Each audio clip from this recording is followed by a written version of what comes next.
Guys, car எடுத்து ஒரு 4 நாள் இருக்கும். ஃபஸ்ட்டு டே கார் எடுத்து செகண்ட் டேவே ஃபுல் ஆக்சஸரீஸ் மாட்டினது நம்மளா தான் இருப்போம். தேர்ட் டே ஒரு ட்ரிப்பு போனேன். செம்ம குப்பையாக்கி வச்சுருக்காங்க பாருங்களேன். அந்த ட்ரிப்பில் ஒரே நாளில் 400 கிலோமீட்டர் மேலே வண்டியை ஓட்டியிருக்கேன். ஸோ நல்லாவே இருந்தது டிரைவ் பண்ணுறதுக்கு. இதோட ஃபுல் எக்ஸ்பீரியன்ஸ் லெங்த் வீடியோவில் சொல்கிறேன், ரிவ்யூவில் சொல்கிறேன். இப்போ எங்கடா போகிறேன் அப்படின்னு வந்து கேட்டிங்கன்னா, ஃபஸ்ட்டு பெட்ரோல் போட்டுப்போம். பெட்ரோல் இல்லை. ஸோ பெட்ரோல் போட்டு ஐடி கம்பெனி பார்த்தீங்களா? சரி, எங்கே போகிறேன்னு சொல்கிறேன். பெர்ஃப்யூம் வாங்கணும். ஏன்னா புது காருன்றதால ஏசி போட்டால் அந்த பிளாஸ்டிக் ஸ்மெல் ரொம்ப வருது. ஸோ நல்ல பெர்ஃப்யூம் வாங்கலான்னு போயிட்டு இருக்கேன். அப்படியே அக்கா வீடு அங்கே தான் மெயின் ரோட்டில்.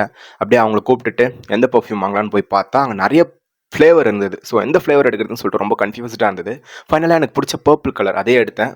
பயந்துட்டேன் என்ன ஸ்மெல் நல்லா இருக்குமான்னு சொல்லிட்டு. ஏன்னா அன்பாக்ஸ் பண்ணிட்டா ரிட்டர்ன் பண்ண முடியாது. அப்புறம் ஸ்மெல்லும் நல்லா இருந்தது. அப்புறம் அக்கா ஒரு பிரியாணி பார்சல் கேட்டாங்க. சரி, நம்மளோட ஃபேவரட் ஸ்பாட் ஒரு பிரியாணி வாங்கிட்டு வீட்டுக்கு போயிட்டேன் கைஸ். அப்புறமா நெக்ஸ்ட் வீடியோவில் பார்க்கலாம். Bye bye. Okay, thank you. Welcome.